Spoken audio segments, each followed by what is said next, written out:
अस्सलाम वालेकुम, मैं हूं शाहिद हुसैन। इस वक्त सिंध हाई कोर्ट में मौजूद हैं। सिंध हाई कोर्ट से वो हुक्मनामा जारी हो गया है जिसका 3 रोज से इंतजार किया जा रहा था। जी हां, उन यूट्यूबर्स के खिलाफ जिन्होंने मेहदी अली काज़मी और उनके ख़ानदान की मुसलसल तज़हीक आमेज़ गुफ्तगू की और इस दरख्वास्त पर पीटीए और दीगर को फरीक बनाया गया था, जिस पर अदालत ने हुक्मनामा जारी किया है। हमने 2 बार इसकी तफसीली वीडियो बनाई है और अदालत में क्या कुछ हुआ है उसकी तफसीलात रखी हैं। आज जस्टिस फैसल कमाल आलम साहब की अदालत से वो हुक्मनामा जारी हुआ है, जिसमें हमने पहले भी 3 डायरेक्शंस के हवाले से आपको आगाह किया था, जो ओपन कोर्ट में अदालत ने हुक्मनामा जारी किया था। अब तहरीरी हुक्मनामा चूंकि सामने आ चुका है, अब मैं अमीन अनवर को ज़हमत दूंगा। अमीन अनवर वो हुक्मनामे के मतन और उसकी तफसीलात आपके सामने रखेंगे, जिसका अदालत ने अब सख्ती से अमल दरामद करने का हुक्म दिया है पीटीए को। अमीन, आपका बहुत शुक्रिया, आपने एक बार फिर हमें कीमती वक्त दिया।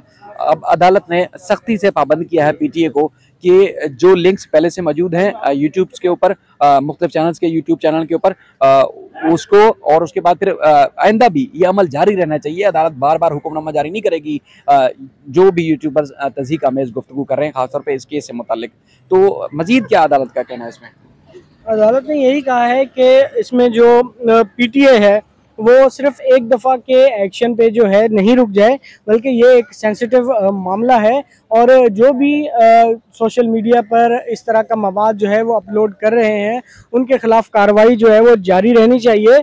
और जो भी इस तरह का मवाद जो है वो जिसको अदालत ने मना कर रखा है, इस हवाले से वो उस अदालती हुक्म के बावजूद अपलोड कर रहे हैं वो मटेरियल सोशल मीडिया पे, वेबसाइट्स पे, और वायलेशन कर रहे हैं कोर्ट के ऑर्डर्स की। और पीटीए जो है वो सिर्फ एक दफ़ा उनके खिलाफ कार्रवाई करके रुक ना जाए और पीटीए जो है वो इस बात का इंतज़ार ना करे कि हर दफ़ा उनको जो है वो किसी कोर्ट ऑर्डर या उनके पास कोई दरख्वास्त जाएगी तो ही कार्रवाई करेंगे, बल्कि पीटीए को इस हवाले से कार्रवाई जो है वो जारी रखनी है और जारी रखनी चाहिए। क्योंकि जो दरख्वास्त गुजार के वकील थे उनकी तरफ से कुछ दस्तावेज़ात अदालत के सामने पेश की गई थी कि सिंध हाई कोर्ट का जो ऑर्डर था उस पर जो है वो अमल दरामद नहीं किया जा रहा। तो उस पर जो पीटीए के लॉ ऑफिसर थे उन्होंने अदालत को बताया कि इस हवाले से प्रोग्रेस रिपोर्ट जो है वो जमा कराई जा चुकी है। तो जिसमें ये बताया गया था कि 97 यूआरएल और जो लिंक्स हैं वो जो है वो ब्लॉक कर दिए गए हैं। फेसबुक, टिकटॉक और यूट्यूब के जो अकाउंट थे, जो डिटेल्स जो थी वो आपकी जो पिछली वीडियो है वो उसमें हम बता चुके हैं कि उसमें तमाम जो है वो चीज़ें शामिल हैं और 10 अकाउंट्स जो है वो ताहाल ब्लॉक नहीं किए गए, एक पेंडिंग है। ये तमाम तफसीलात जो हैं वो उसमें शामिल थी और ये ऑर्डर्स आज जारी हो गए हैं। और इसके साथ साथ अदालत ने डिप्टी अटॉर्नी जनरल और असिस्टेंट एडवोकेट जनरल को 6 अक्टूबर के लिए नोटिस भी जारी किए गए हैं। और इसके साथ साथ जो दीगर मामलात हैं उसमें दरख्वास्त गुजार को भी कहा है कि वो अपने दरख्वास्त के जो टाइटल है उसमें थोड़ी सी अमेंडमेंट की भी हिदायत की गई है। और इसके साथ साथ अदालत ने पीटीए को कहा है कि क्योंकि ये एक सेंसिटिव मामला है और जो भी अदालती अहकामात की खिलाफ वर्जी कर रहे हैं उनके खिलाफ कार्रवाई जो है वो जारी रखी जाए। अच्छा, उसमें कार्रवाई पीटीए क्या करेगा? यानी कि सिर्फ क्या उन लिंक्स को बंद करेगा, यूट्यूब चैनल्स को बंद करेगा, या फिर कोई क्रिमिनल कार्रवाई भी होगी? किस किस्म की कार्रवाई कर सकता है पीटीए की? पीटीए के पास क्या अथॉरिटी है, क्या मजाज अथॉरिटी है कि वो क्या कार्रवाई कर सकता है कानूनी तौर पर इन लोगों के खिलाफ जो मुसलसल तस्दीक कर रहे हैं? बाकी ये जो मजीद लिंक्स दिए गए थे वो तो कुछ ऐसे लोगों के थे जो ये सिलसिला जारी रखे हुए हैं अदालत के अहकामात के बावजूद, तज़हीक आमेज़ गुफ्तगू का, मुख्तलिफ मुतनाज़ा जो है किस्म की गुफ्तगू और इस तरह की जो चीज़ें हैं उन्होंने जारी रखी हुई। तो पीटीए कर क्या सकता है? पीटीए के पास क्या इख्तियार है?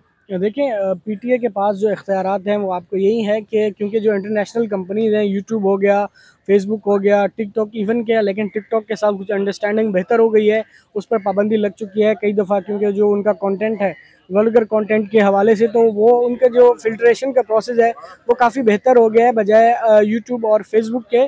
तो वो तो 10 के 10 अकाउंट जो उनको निशानदही की गई थी टिकटॉक ने, तो वो फ़ौरन बंद कर दिया। लेकिन फेसबुक और यूट्यूब की तरफ से क्योंकि उनके यहाँ पर दफातर मौजूद नहीं है, उनका लोकल स्टाफ जो है वो यहाँ पर मौजूद नहीं है और यहाँ के कवानीन के हवाले से जो अमल दरामद है और अदालती अहकामात पर उस तरह अमल दरामद नहीं किया जाता जिस तरह अगर उनके यहाँ पर दफातर मौजूद हों तो उनके खिलाफ ज़्यादा मौसर कार्रवाई हो सकती है बजाय इसके।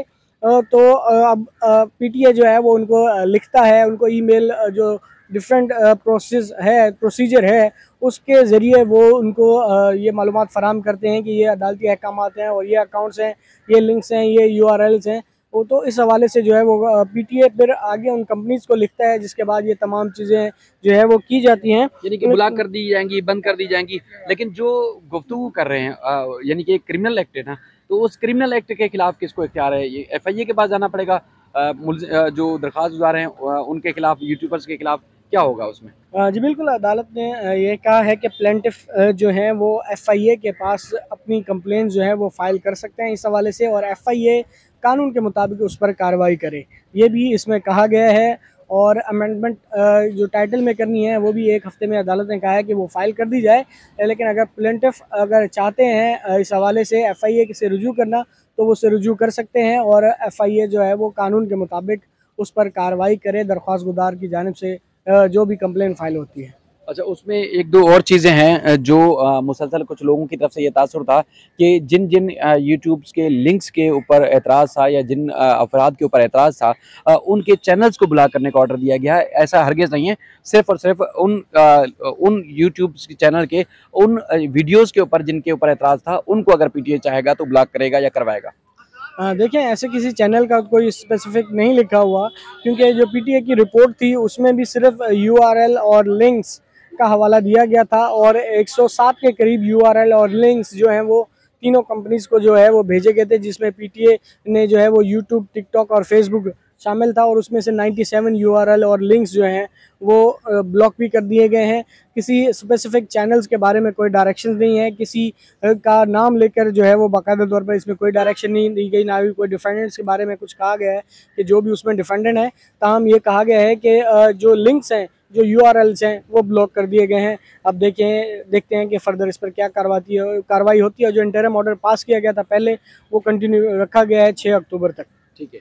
बुनियादी तौर पर जो लिंक्स हैं वो एक चैनल नहीं बल्कि उन तमाम वीडियोस का तज़किरा किया गया था दरख्वास्त गुजार की तरफ से, यानी कि दरख्वास्त गुजार ने जिस मवाद को दरख्वास्त का हिस्सा बनाया है उस वो लिंक्स जो है वो पीटीए को फराहम कर दिए गए हैं। अब पीटीए जो है उस पर एक्शन ले रहा है और अदालत ने ये सख्ती से कहा है कि सख्ती से उस पर अमलनामा किया जाए जो मामला हसास है, क्योंकि इस तरह का मामला, चूँकि इस तरह की रिपोर्टिंग और इस तरह के केसेस में जो रिपोर्टिंग है वो इंतहाई संजीदा और हसास मामला है, तो इसलिए सख्ती से पीटीए ना सिर्फ पुराने बल्कि जो नए लिंक्स आने वाले हैं या कल या जुमे के दिन जो लिंक्स फराहम किए गए उसको ना सिर्फ बंद करेगा बल्कि उनके खिलाफ सख्ती से कार्रवाई भी करेगा।